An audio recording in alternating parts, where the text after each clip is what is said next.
ఉమ్మడి నల్లగొండ జిల్లాలో ఉన్న ఇద్దరు మంత్రులు దద్దమ్మలేనన్నారు మాజీ మంత్రి ఎమ్మెల్యే జగదీష్ రెడ్డి. మంత్రులకు సాగర్ జిల్లాలపై అవగాహన లేకపోవడంతో ఆయకట్టు పొలాలు ఎండిపోతున్నాయని మండిపడ్డారు.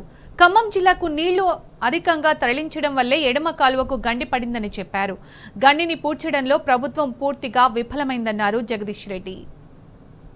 తీసుకుపోవడానికి ఇప్పుడు వద్దనడం లేదు. నేను కూడా చేసిన ఆ పని గత 10 సంవత్సరాలు నేను మంత్రిగా ఉన్నప్పుడు ఖమ్మంకు పాలేరుకు మంచినీళ్ళు ఇచ్చిన మాట వాస్తవం నేను.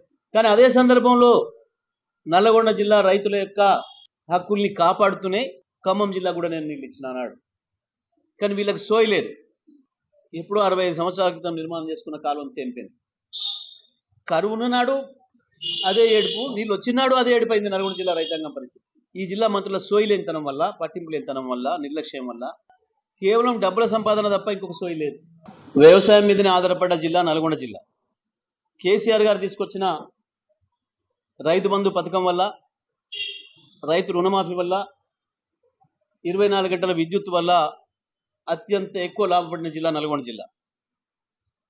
వాటన్నిటి ఫలితమే ఈ జిల్లా అధమ స్థానంలో ఉన్న ఈ జిల్లా భారతదేశంలోనే ప్రథమ స్థానంలోకి వచ్చింది వ్యవసాయ ఉత్పత్తులు, వ్యవసాయ దిగుబడిలో.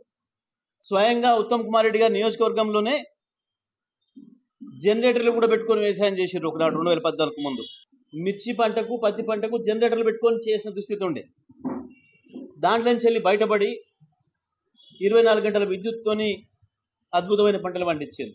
రైతులకు 2 లక్షల రుణమాఫీ చేస్తామని చెప్పి మోసం చేసినారు. ఇంకా 30% మంది రైతులకు కూడా రుణమాఫీ చేయలేదు. రుణమాఫీ చేస్తున్నామన్న వంకబెట్టి రైతు బంధు ఆపినరు. రైతు భరోసా ప్రారంభిస్తామని ఒక నాటకం చేసి ఏదో క్యాబినెట్ సబ్ కమిటీ చేసినామని చెప్పి డ్రామాలు చేస్తున్నారు.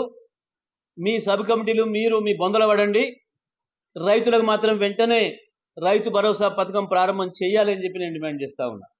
ఈ జిల్లాలో అంటే కేవలం కేసులు పెట్టించే పని తప్ప, భయపెట్టించే పని, వసూలు చేసుకునే పని తప్ప ఇంకొక పని లేదని నిన్న విలేకరులను కూడా పిలిచి భయపెట్టిస్తున్నాడట. ఇట్లా భయపెట్టించి రాజ్యం చేయడం అనేది ఎవరితో కాలేదు. గత చరిత్రలో ఎవడు నిలబడలే. ఇంకా 4 ఏళ్ళు ఉంది, ముందుంది ముసళ్ళ పండగ. అప్పుడే మొదలైందని పోలీసులు అడ్డం పెట్టుకుంటున్నారు.